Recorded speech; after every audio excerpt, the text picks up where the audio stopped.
卖汉堡角的汉堡王宣布，对初九开始，17项商品要起价，平均是起2%。另外，食甲饱的汉来海港自助餐厅表示，对3月初一开始，这间分店会起30块到100块。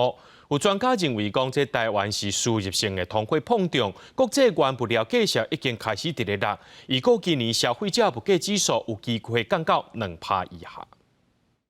来到小食店，想要点一碗面，还是切一卤菜，不少民众为着省钱，唔敢加点。那些民众有感觉，2024年才开始，真侪餐点阁变贵啊。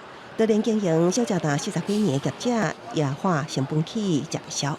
我东西没有多叫，钱都付了4000多。我问他，他说是菜有的菜叶有的会涨。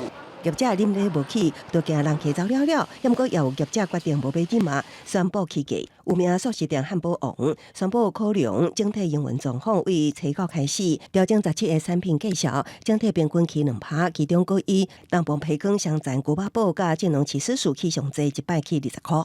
就薪水没涨，其他都涨。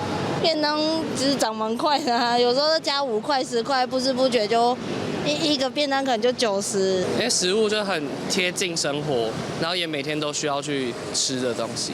另外，有名自助餐汉来海港也表示，因为国际原物料起，加上基本工资起，全台7间分店为3月初一开始起30至100块不等，起上悬14.4%。有网友感觉新的一年才拄开始，伙食费起价可能甲基本工资起有关联。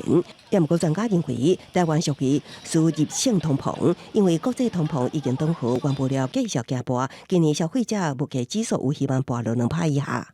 现在超额货币供给导致通膨的这个情况，在今年就整个淡化。观察目前的国际原物料价格的走势，其实都是持续往下的。这个通货膨胀率而言那应该是今年全年度很完整的可以控制在央行设定的2% 以下。